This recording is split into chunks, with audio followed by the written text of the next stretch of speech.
podcast 14. It's me, Tom Torero, back in seedy Soho in London.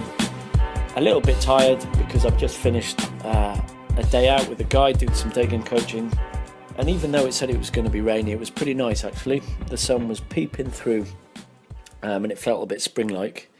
Girls were around, even some skirts. They were out. So hallelujah, it's nice to be back in London anyway. Having a bit of a breather from the travels and the flow mad stuff before I hit the road again soon. Anyway, for this podcast on YouTube and on my Facebook and through some emails, guys have been asking me questions. So this is another Q&A podcast, and hopefully I'll have time to go through all the questions I got. Like I said, some were through YouTube, some were on my Facebook page, and some of the questions were emailed by guys or as part of a longer email. So let's just dive in. I'll answer as many as I can in half an hour, and if there's some left, we'll just carry it over to another Q&A.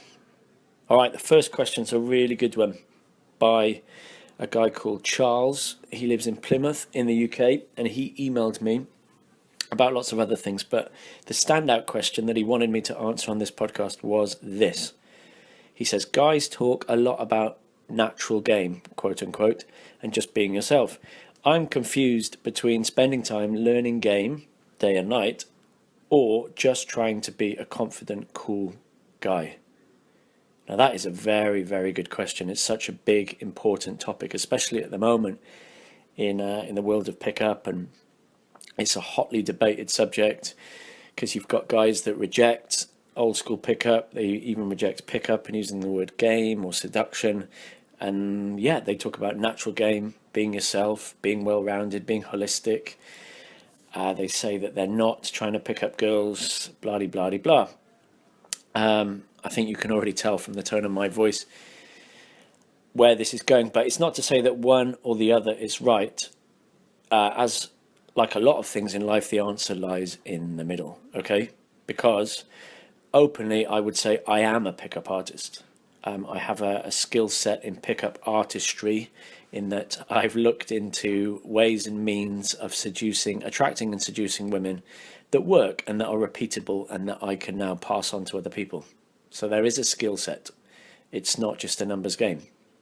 And it's something that I go out intentionally to do, even though guys have the pipe dream of just, doing it as and when, like on a magical cloud, it just happens. I go out intentionally to meet and sleep with hot girls, and I use a roadmap, a structure, which I've internalized and now I've kind of abandoned, but I certainly use a structure. If I was just being myself, as in my, let's say, 21-year-old self at uni, it would be absolutely disastrous, yeah? Because there are concrete things that guys can change if you point them out and somebody teaches this to you, like fashion, like grooming, like your voice, like your posture, and then all the verbal stuff like your flirting skills, yeah, your attraction material, your banter, and then your conversational tools, and then finally your dating tools, what to do on a date and how to escalate verbally and physically, even online game or texting or long game, whatever. There's patterns that are repeatable and can be passed on. So immediately you see that that's not just going in blind and hoping for the best, because you might get results, but they're going to be very hit and miss. And I think any coach that just says to a guy, give me your money, and then he pushes you into a girl and says, good luck, be yourself, that's very irresponsible. And you could say it's damaging in the long term, because that guy is having very random results, and that's very wishy-washy advice. It's a bit like, imagine you went for learning to drive. You went for a driving lesson in a manual car. If you're listening to this in the US, us Brits, we like our manual gears. Imagine you got in lesson number 1, the instructor just said, well, just feel the car, baby. Just be confident. Good luck. Off you go. And yeah, sure, after a year or two of fiddling around, you might work out how to do it, but you'd be making a lot of mistakes with bad habits. Same with the gym or martial arts. I always use the example of martial arts. Imagine if you didn't know how to box, like I do, and you went to a gym that said boxing lessons, and the instructor just said, well, boxing's, you already kind of know it. You just need to be like a man. You need to be confident. Yeah, give it a go. All the best. And you gave it a go on the punch bag. And then he said, right, now you're actually going to fight a guy who's been learning techniques and drills for about 5 years. Good luck. So obviously you can see that there is structure and there are fundamentals. Now that's completely different from routines, as in the old canned long stacks, which I've seen in action and I know they work. And I used to use routines and stacks, but I abandoned those in favor of patterns and a roadmap. So I knew where I was in the seduction. I knew what I was doing. And certainly I've internalized a lot of that old stuff.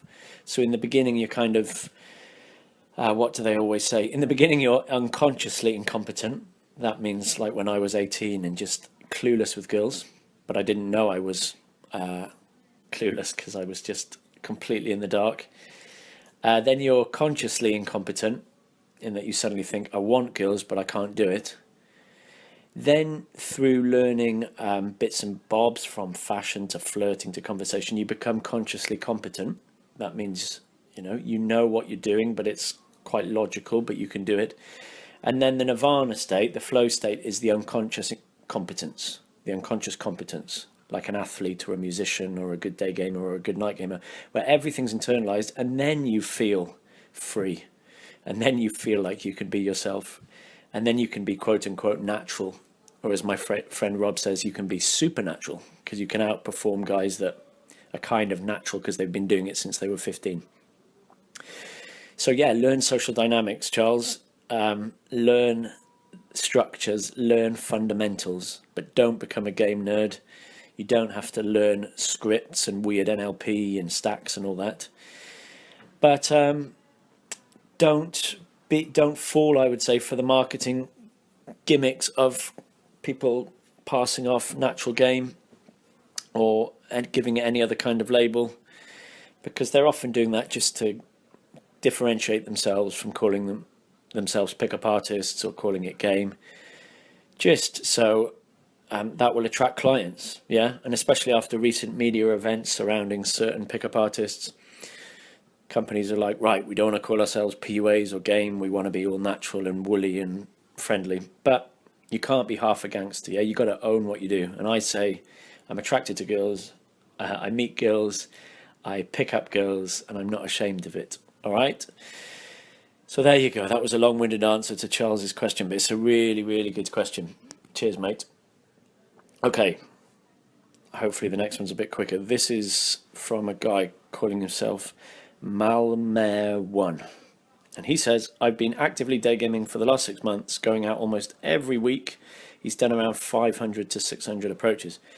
Yesterday, he got braces, so whenever he opens his mouth, they can see the metal tracks. I'm only 18, so with these braces now, I stand out as a horny little teen. I've had no problem gaming women from 18 to 40, but now I have these, they will know I'm this young little teen. Braces aren't exactly seen as a positive for a teen. The main issue I have now is that whenever I talk to a girl, she will see my braces when I open my mouth, and I'll probably come across as this young guy doing a dare, blah, blah, blah, blah, blah. And he finishes with, I'm really not sure what I want to do, as I don't want to stop day gaming because I know this thing works. All right, mate. Well, always interesting to look at the wording of how people write their questions. And if you listen to me read that back to you, if this is you asking that question, you'll hear your negative beliefs as you're typing these away. Like, braces aren't exactly seen as a positive, or they will know I'm this young little teen. Okay, so you're already framing it in your mind as negative, as a prison. And we, interestingly, imprison ourselves with our beliefs, because we construct the reality that we believe other people are thinking. That's the spotlight effect here. So it's like with a guy who says, I'm too short, people won't like me, or I'm too tall, girls won't like me, or I'm too young, a bit like you, or I'm too old, or I'm too skinny, or I'm too fat. Whereas the truth largely is that if you're cool with it, she's going to be cool with it. Yeah, because what you feel she feels. So the good news is that you're only 18, so you've got at least another 20 years of real, proper day game seduction, so no worries about that.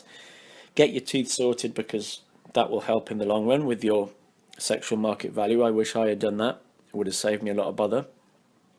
And for the moment, just learn to be desensitized to your braces. You could embrace them, make a little joke out of them, make a little joke out of your age. I always say to teenagers, talk to girls or talk to women and say, oh my God, I can't believe you're preying on toy boys like myself, You should be ashamed of yourself. You should know better. And it's calling out the elephant in the room. So when you say it, all that tension is relieved, and she's probably not even thinking about it. And you're lucky, because you can go, if you're 18, you can go for 16 and 17-year-old girls, 18-year-old girls, and they're teenagers as well. They might have braces as well. If you're cool with it, they're going to be cool with it. All right, mate? But you lucky bastard, you're 18. It's going to be amazing for the next 20 years. All right. The next one comes from Elmer Karim. And he says, hi, Tom, I'm 19, another young chap. And I've moved to London for about 1 month. I have absolutely lost all my friends from college as they went to other countries, and I don't have a single friend in London. How do you think I should keep myself motivated and start from zero again, both with girls and my social life? Thank you. All right, mate. Well, again, you're 19. You're learning this stuff 10 years ahead of me. I started learning it when I was about 29. So you've got years and years to master this, and good on you for getting your life sorted so early on. And I feel with you, because when I came to London, I didn't know anybody. And London can be very lonely when you first arrive. It seems very anonymous and grumpy. So your first job is to get social before you think about attraction and dating and getting sexual. Guys need to learn the social stuff first. Now, you don't say if you're in uni or not, but if you're in uni, I wish I had done this. Join clubs, join societies, become friends with guys. All right, not gay game, just being social. And through these social events, you can start to flirt with girls. But the main thing is you're getting out of your room and you're being social. If you're working in an office or a shop or whatever, again, befriend the guys and organise after work drinks with the guys and the girls. Be the leader, be the instigator, because everybody's a lemming, everybody likes a leader. I used after work drinks, and I used the website meetup.com. I'll put the link below. And to be honest, a lot of guys and girls use it as a kind of a semi-dating thing, but meetup.com is a website across all the major cities of the world, massive in London, and it organises just meetups for different groups, whether that's like salsa or jazz or cinema or weird fetish things or flower arranging or pottery or art. You just sign up for free, join an event and turn up. And I used to go to walking tour ones. And I did, like I say in my book Day Game, I did have early success with one girl I went on a walking tour with. She probably wasn't the best girl. I think she was a lawyer. And it was good. It was learning to be social. And then add in the day game. So you can do day game solo.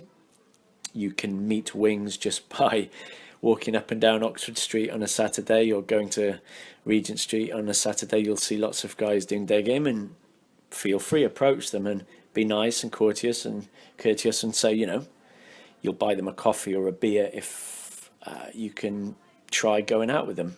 That's cool. Or you can look on local forums for wings. But I always say be very careful of the online pickup world. It can be very weird and have all sorts of dark corners, as a lot of the internet has. But I can't knock it, because I did find my original, or my second wing after Rami. I found this the guy who's in the book Day Game. I found him from an online forum, and then we got the hell off that forum because of its negativity and like weird trolls and all that kind of stuff. You just get off the forum, stick with your wing, and go and learn not just sociability, but obviously day game. So day game will change your life in London. but get that social muscle built up as well, yeah? And let me know how it's going. Keep in touch. I think it's amazing that somebody of your age has come to a big city like London, grabbing life by the horns and getting all this stuff sorted. You are going to be a beast, my friend, by the time you're 21. So awesome. All right, a kind of an opposite question from a guy called Tim. And I know this dude and I know what he's talking about. But hello, Tim. Just to reassure you, I am going to come and see you. I'm sorry February's been a bit manic because I've been in Prague and Poland and Morocco and all this unexpected travel. But I will come and see you in this place that you're talking about. And Tim says, how do you go about day game in a small city? Because he lives in quite a small city. And it's a very valid question that guys ask a lot, correctly. Because you can't just burn a small high street by jumping in front of girls and going super direct and doing 20 approaches every time you go out, like you could do in London or New York or even Sydney, yeah, or Moscow. So a small city in my head is anything under 1 million people, because I've worked out, as I say on my podcast about the world's best day game locations, I've worked out that for it to be a really functionable day game city, it needs to have 1 million plus people. It needs to be fluid and pedestrian and etc. You know, the weather needs to be okay and it needs to be safe, and there needs to be students. You need to be able to walk around. But a small city, people know each other, there's social circles. There's nothing illegal or wrong about doing lots of day game or girls knowing that you're a bit of a player, but yeah, you can burn the city. So in small cities or towns, you need to do day game discreetly. That means not doing the jump in front stop all the time, unless it's the only thing you can do and she's super hot and going super fast. You want to be doing it in shops, in cafes, like I always encourage guys to do, train stations, a mall if there's one nearby, a shopping centre. And using direct, sure, but doing it softly, doing it situational. This is the indirect direct kind of game that I talk about in Badass Buddha, where you're not indirect, so you're not saying where's Starbucks, and you're not super direct saying wow, hey, you're amazing. You're kind of indirect direct. Like if she's got something in her shopping basket, you can open with a little comment about that, a cheeky little thing. And that's good because you're dipping your toe in the water. You're not burning that girl or that environment. You're just testing whether she's into it, whether there's a spark, whether there's attraction. And if not, you can kind of retreat. So I would do a lot of that. That's the kind of stuff I do in airports or in the metro or in train stations. And I tell guys at uni to do that as well. So to join social events, but also to do kind of indirect direct game. But the real solution, Tim, that another day gamer once told me back in the day, it's to move to a big city like London or New York, or to go on trips to bigger cities every couple of weekends where you just immerse yourself, you beast yourself. That sounds sadomasochistic. You beast for a couple of days, collect numbers, come back, do your long game texting and pinging and WhatsApping and whatever, and then go back to that city. Because the only real way to learn day game intensely is to have enough girls to do it. So you need a city with, 5, 10 million people. Moscow, what's that, 13 million? In New York, you could do like 50 girls a day. It wouldn't matter. So that's why day game has evolved in these bigger cities, yeah? Anyway, hope that answers your question. I'm going to whiz on to Daniel's question. And he says, if you couldn't or didn't want to do day game anymore, what else would you do with your time? That's quite a cool question. And something I guess I'll face when either I'm too old to do day game or I've just lost all interest in it. Well, I'm now interested in business and I've set up my passive income. I'm interested in stuff like this, making podcasts. I've always been a teacher. I used to teach kids, but now my day game coaching is teaching. So I'd do that. I'd write more. My flow mad passion for traveling and making short films and now vlogging, any kind of creative media. I was always like that. Even as a kid, I was making like radio plays pretending to be a radio station. And then when I got my first video camera, or borrowed my first video camera, I was making little quirky films. So yeah, anything where I can dabble creatively. Or I would be a pole dancer or a pimp. There you go, Daniel. Good question though. All right, Narsej K. Forgive me if I pronounce your name incorrectly. He says, how much passive income is enough per month based on your experience to live like a vagabond? If you live very modestly, i.e. basic hotel, supermarket food, cheap transportation. I know it depends where you are, but what is the overall average from to?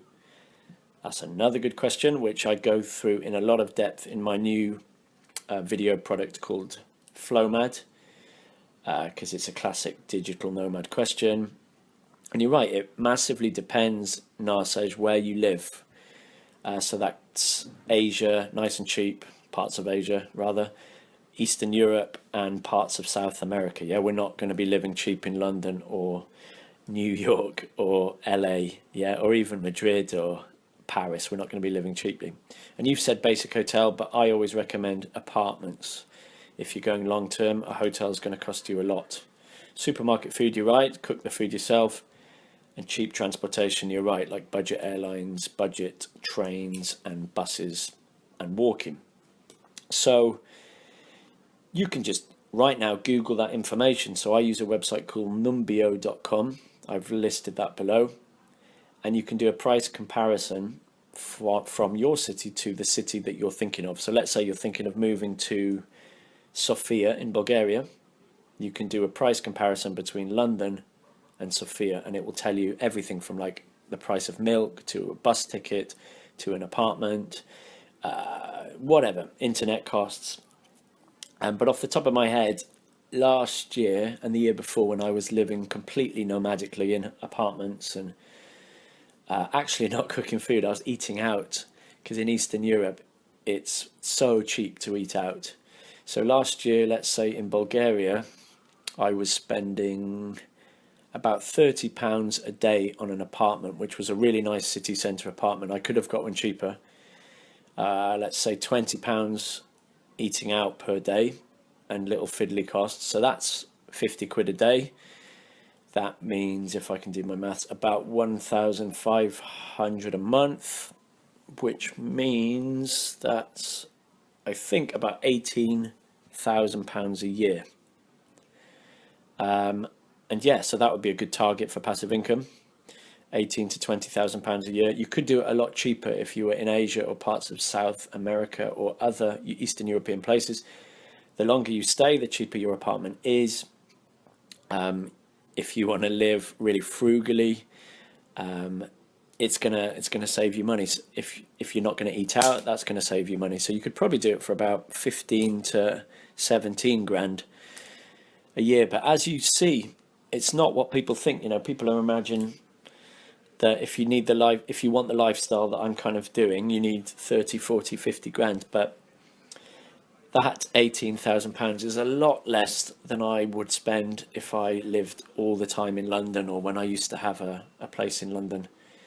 You know, think of the price of coffee or a tube ticket in London or New York, or a meal out, or rent in a city centre apartment. It is just crazy in North America, Australia and Western Europe.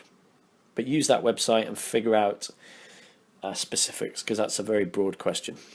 All right, Paul Anthony says, how do you set up your relationship as not to fall into a monogamous one by default? So at what point do you frame the relationship or talk to the girl about it that you want an open relationship, i.e. before, after sex, or never? Well, that is a really interesting question, Paul, because we need to get some things right. That question's come from a kind of a misunderstood place. And I've heard that question before. But if you're asking that question, or you've had to have that conversation, or you're thinking about having that conversation with a girl, then you've not done it right. Something along the lines has gone wrong. Because day game inherently, by its very nature, it is, or it should be, playerish. You should be the lover. It should be sexual. It should be fast. She should know from the moment you jump in front of her with your sparkly eyes and your cheeky grin that you're a bad boy, a nice bad boy. And your fast dating and fast escalating and leading shows her that you don't want to court her, that you're not sickeningly romantic or needy, you're not promising her things, you're not buying her things, you're not introducing her to your family. Because if she thinks she's your girlfriend, which can happen even in, the day game scenario, you've not been clear somewhere along the way. And I don't mean verbally clear. Everything should give off this vibe. So it should be sub-communicated on the street, in your text messages, on the date, in your fashion, in your voice. The old school kind of day game where you just chat a lot and you go on 5 or 6 dates. Yeah, that sets up a relationship frame. But here's a trick, Paul. If a girl does start thinking she's your girlfriend, even after 2 or 3 dates or 2 or 3 times of having sex with her, you need to give her, quote unquote, the talk. Yeah. And there's lots of different versions of this in the pickup community, but it basically goes like this. You just say to her, look, Sarah, I really enjoy hanging out with you. You're beautiful, you're clever, you're funny. And in the future, I can definitely see myself settling down or dating somebody like you. But right now, I'm not in that kind of headspace. I'm enjoying being single and traveling and being free. But I think you're a really cool girl. And I'd definitely like to see you once or twice a week, because it would be a shame not to hang out and spend time with you. What do you think? All right, so guys go, well, I don't want to do that just in case it sounds like I'm going to lose her, because, what girl would be happy with that? But you'll be surprised. A large number of girls, especially in big cities like London and New York, are very happy with that because they're looking for the same. They don't want to be monogamous or polygamous. They want something in the middle. They want a kind of a fluid, open relationship. And neither of you have to rub each other's noses in it. It's just an unsaid thing, okay? But if you need to clarify it with her, give her the talk. But really it comes back to how you're doing day game, Paul, and whether you're the lover or the provider. Check out I think it's a talk or a podcast on this YouTube channel. All right, mate? Next question is from Robert Vogel, and he asks 2 questions. And he says, number 1, as we know, almost every hot girl has some guy in the background who like to hook up with her. Or some guys, rather. I feel a lot of the time that the girl has the power to choose on demand and value because everybody wants her. How do you demonstrate high standards and separate yourself from them? Well, that's a bit like a previous question from Paul about the monogamy, polygamy thing, Robert, in that even in the question, and I'm guilty of this myself, every PUA guy is guilty of it, I can feel a bit of resentment in that you're saying, the girl has the power to choose on demand, i.e. that's not fair, that girls are evil and horrible and why is it like that? Why is the world like that? It's not fair. You'll hear that a lot, or you'll read that a lot rather, on forums where it even becomes darkly misogynistic, where guys are just like, well, fuck all girls. I don't want to do all the work. I just wish girls would come to me. But just, accept it for what it is. Don't blame the girls for this. It's how biology works, that the male approaches and tries to mate with the female. Men have it easy for other reasons, in terms of once we've had sex with the girl, in terms of our freedom to move on to another girl and not stick around and not have to bear young and raise kids, and that our value goes on for much longer, blah de blah. But anyway, we can look at that question and answer it a little bit, in that you're right, it is based on supply and demand. Yes, so our super hot girl, just imagine this thought experiment. Imagine you were a hot 18-year-old girl who was doing online dating, and you had Tinder, and you were going to clubs, and you were walking down a high street. Yeah, you're just swamped with guys propositioning you in some form. Most of those propositions would be creepy and needy, or just from kind of low value guys, but you would have options because everybody wants it. It's supply and demand, yeah? So you're right. And you're also right in the fact that high value girls sleep with high value guys. So the answer is in the question, really, in that you need to be the highest value possible. And if you're not sure about male value or sexual market value, listen to my talk on this channel with Krauser about sexual market value and the different areas for men and how to raise each one of those areas. But the good news is, Robert, that just by cold approaching, i.e. doing day game, you're delivering your value, which 99% of other guys don't, because they don't go up to the girl. They just wait for the girl to come to them. So you can win just by delivering the value that you already have, yeah? By showing her that you're socially intelligent, that you're calibrated, that you're non-needy, that you're sexually direct, that you're fun, that you're discreet. You'll immediately stand out, because this is so rare for a girl, however hot she is. She's swamped by kind of low SMV guys, sexual market value guys. She's swamped by neediness and creepiness and indirectness, but she's not swamped by calibrated, cool, masculine, non-needy guys. So just by getting your day game sorted, you will stand out and separate yourself. His second question says, how do you run your text game with girls you've only seen once and nothing happened? Now, there's two ways of reading that question. Either you mean I day gamed her, I texted her, and nothing happened, which is quite common for guys, you know. Some girls just text you once and then disappear, or they don't reply at all to your first message. In that case, I wait 48 hours and then I text her, we are getting divorced, cheeky face, or have you been kidnapped, cheeky face. So I give it one more try if she was hot. If she doesn't reply, delete her number. If you mean that you went on an eye date or a date and then nothing happened, well, it's your job to keep pinging her. If you don't know what that is, watch Badass Buddha or read my book, where you're just sending flirty, light, fun messages, non-needy. And then when she's on the reel, when you feel like it's all good, you can, rather when she's on the hook, you can reel her in and invite her out. So that's date request, and try and get her out. If she's playing games, if she's very flaky, you might just want to delete her and move on, because that's plate spinning, that's abundance. That's the beauty of day game, yeah? Right, we've got more questions, but I'm just going to keep going, actually, because these guys have taken the time to ask a question, so let's just do it.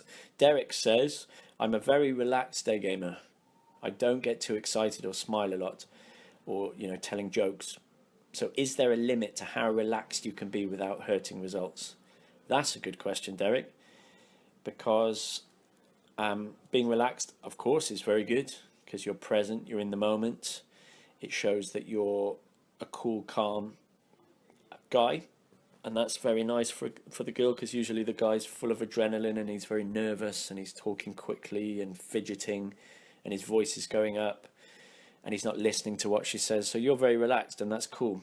And it's a kind of a reaction against that old pickup style where it's dancing monkey, Mr. Entertainer, telling jokes like in a nightclub. But from your question, I'm guessing, just based on all the students I've taught, that you're too relaxed, or you're too bland, you're too serious, you're too chatty, you're too low energy in the day, which I'm only guessing, but 95% of students suffer from this. It means you're not, or they're not, or guys are not flirting enough. So you're missing out the important attraction bit of the first 2 minutes, or at least 60 seconds, where you're keeping it light and fun and you're smiling and she's giggling, with teasing and challenging and sexual spikes and role play. You got to do that, because if you just start in comfort, mate, it's quicksand, and you might even get the number, but it's going to flake. Okay, so you can't be completely poker faced. Even day gamers that look kind of poker faced, if you look under the bonnet, then they're building attraction by challenging, or using subcommunication, or using their flirtatious eyes, or grinning. Okay, after the hook point, like I always teach students, sure, you can chill the fuck out. You need to do a little bit of spiking, but you can chill out and get her to invest and do as much poker face stuff as you want. All right, but don't ignore flirtation. Learn how to attract. Okay, learn how to spike. Really, really important. First learn it verbally, then learn it non-verbally and physically.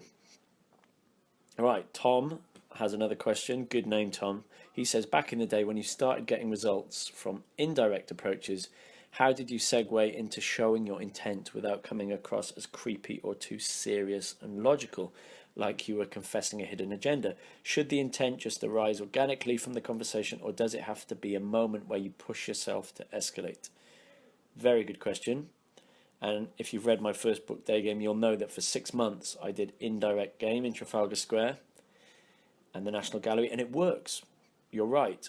So you can go up to a girl and say, I used to say, sorry, do you have a tube map? This was before smartphones. And then you have a blah-de-blah conversation. And then, yes, there is a moment which is called the transition where you have to drop on her a statement of intent. In the PUA world, that's called an SOI, a bit like in the army, statement of intent. So it's a very conscious moment when you say something like, wow, your accent's very sexy, or the real reason I asked you for a tube map is because I secretly thought you were cute. Yeah, it's a leap of faith moment.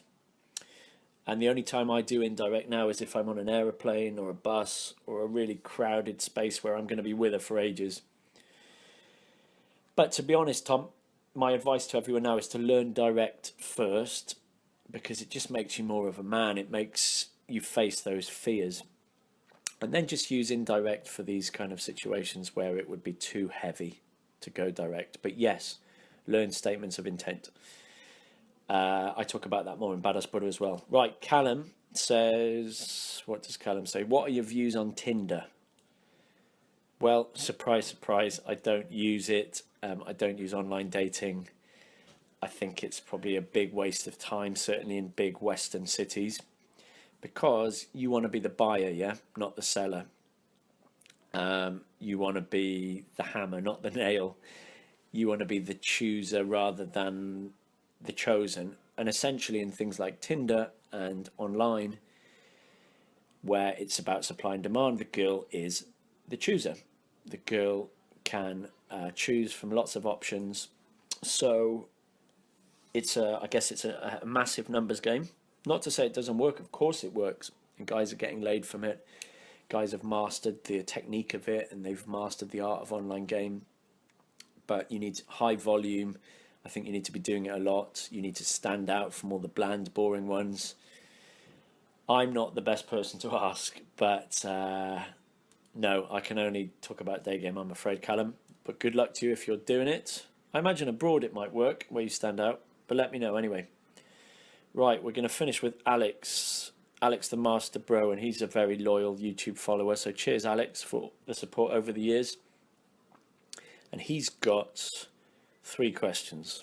So 3 is the magic number, as my grandmother used to say. Here we go. Number 1, should I approach a girl that gave me a quote-unquote negative look before the approach? I did this before, and some turned out to be actually easy to talk to and number close. Well, Alex, again, you've answered your question in the question, in that you said I did it before and some turned out to be easy. You're right. We're all guilty of it. Students every week on boot camp or during coaching always say she looks bitchy, or she looks busy, or she looks like she's going to be totally evil. And then when they go and do it, often they're wrong and she's really nice, whereas the nice, sweet looking girls turn out to be horrible. So yeah, never listen to your prediction. Go and find out and still approach. Your second question is that you say, I'm 19 now, and sometimes girls that I approach turn out to be 15 or 16. Easy, mate. Remember the legal age. I think in the UK it's 16, isn't it? You might be in the Netherlands or something, or I think it's Denmark, isn't it, where it's 15? I don't know, but just be careful, mate. Anyway, he says, some of them refuse sex even after the 3rd date, for they think they are too young for that. Should I let such a girl go, or even go beyond the 3rd date? Right, well, let's say if she's 16, 17, 18 or 19. Good on you again for day gaming at such a young age and getting all this sorted. And yeah, 3 dates plus is a lot, and the red flag should be flying, all right? So that suggests perhaps you're not showing your intent, you're not being direct, you're not leading, you're not escalating. And yeah, understand she might be inexperienced, so you have to show her the way. And if she's a virgin, you'll have to teach her and take it slow and play around a little bit. But by the third date, it should be pretty intimate. So if it's going on 4, 5, 6 dates, yeah, I'd cut it. And day game just gives you that abundance, yeah. But make sure you're letting her know what you want and leading, all right? Watch my video on what to do on a date to get that sorted. And the last question is, you say, I know that you always preach that no money game should be involved in seduction. However, if I am pretty rich, is it okay to let the girl know after a few dates that you have a shitload of money, or should I hide it? Well, good on you, Alex. If you have shitloads of money and you're 19, again, that's fucking awesome. But yes, you should hide it until after you've slept with her. Once, or I would say quite a few times. Okay, because the super rich guys that I've taught, they always have this problem of attracting girls who want their money. Surprise, surprise. Especially if they have a flash car or a flash watch or a flash suit, or they talk about their money a lot. So they've learned to hide it, and that's why they're learning day game, because they want to meet women just on the street. They want the woman to like them for them. And then sure, after they've slept with them, dated them for a while, slowly he might introduce her to his world. But if you start with money, then surprise, surprise, you're attracting a certain type of girl. They're going to be princesses, gold diggers, whatever, and you can't blame them, because that's the game that you're playing, yeah? So, Alex, if you've got shitloads of money, just dress quite normally. Don't brag about your money. Take her to normal date venues. Make sure she likes you for you, and then after you've done bish bash bosh, you can let her into your luxurious world, you lucky bastard. There we go. That was a lot longer than half an hour, but those were the questions I had in the mailbag for this podcast. I hope some of that was helpful. Let me know if you've got other questions. You can do it by email, tom@tomtorero.com, or you can leave your questions, probably easier, underneath this YouTube video, and then in the future I can do another Q&A podcast. Just to finish, 2 announcements about upcoming boot camps. There is one place left in London on the 7th and the 8th of March on that boot camp which I'm teaching. So email me if you want that place. And there's 2 places left on the 28th and 29th of March, again here in London with me teaching. Email me to find out more or put a deposit down, whatever. That was podcast 14 from London. The next one might be from Wales or back in the Czech Republic, I'm not sure. But for now, keep smiling. Happy day game. See you soon.